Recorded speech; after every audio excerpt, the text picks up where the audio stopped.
हमारी संस्कृति उत्सव प्रधान संस्कृति है और हर त्यौहार पर्व से हमको जीवन के विविध रहस्यों से परिचय भी आता है और आनंद में डूबने का मौका भी मिलता है। सच्चे अर्थ में दीपावली तो किसानों की दिवाली है। भारत कृषि प्रधान देश है, ऐसे में हमारे अपने सह अस्तित्व की भावना का सर्वोच्च प्रमाण है ये हमारी गौमाताओं के साथ हमारे संबंधों की व्याख्या, जिसे वेद वाक्य में कहा गया गावो विश्वस्य मातरः। हमारी माँ से हमारा जन्म होता है, लेकिन ये चराचर जगत की जननी अगर कोई है तो वो गौमाता है। गौमाता के जीवन से भारत की उन्नति, प्रगति, इतिहास सदैव गौरवान्वित होता आया है।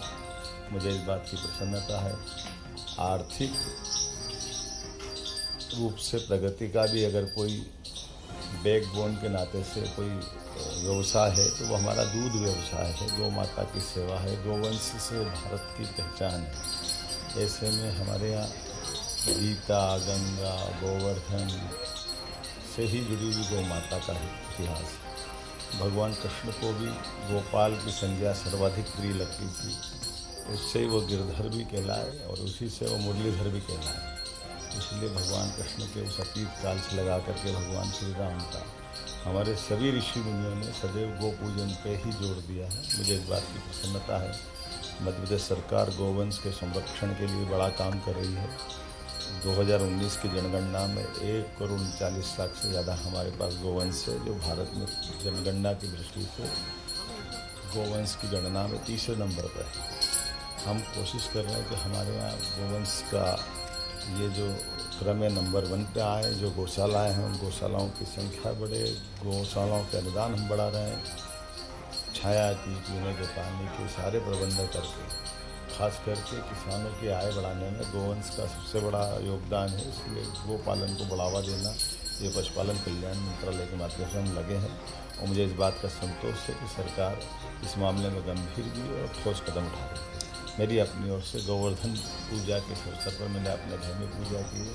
अब सास की पूजा करने जा रहा हूँ। उसके बाद विजयपुर में सभी मित्रों के साथ में गोरस वो स्थान है जहाँ ऐसा कहते हैं कि भगवान कृष्ण भी गाय चराने मथुरा से मुरैना के उस विजयपुर श्योपुर के बेल्ट में गोरस तक आते थे।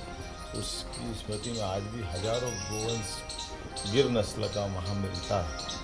कई सारे लोगों ने अपनी ज़िंदगी इसी बात के लिए समर्पित की। ऐसे बंधुओं के बीच जाकर अपना कुछ समय बांटूँगा और गौ माता के प्रति अपना आदर भाव प्रकट करूँगा। हमने प्रयास किया कि हमारे सभी नगर निगम में बड़ी बड़ी गौशाला बने। इसलिए पहले साल में हमने उज्जैन, इंदौर, भोपाल, ग्वालियर इन पर ध्यान दिया। ग्वालियर में 9,000 से ज़्यादा गौ माताएँ हमारी वहाँ है और इसमें हमने खास ध्यान दिया कि गोवंश को पालने में केवल हमारे शासकीय कर्मी नहीं रहेंगे, इसमें संत समाज का भी योगदान लेंगे, उनका मार्गदर्शन भी लगेगा। और मुझे इस बात की प्रसन्नता है कि संत समाज के आशीर्वाद से हमारी सभी गौशालाएँ आज बहुत आनंद से और गौ माताओं के संरक्षण के लिए बहुत ठोस काम कर रही है। मेरी अपनी ओर से गोवर्धन पूजा, दीपावली सबकी बधाई।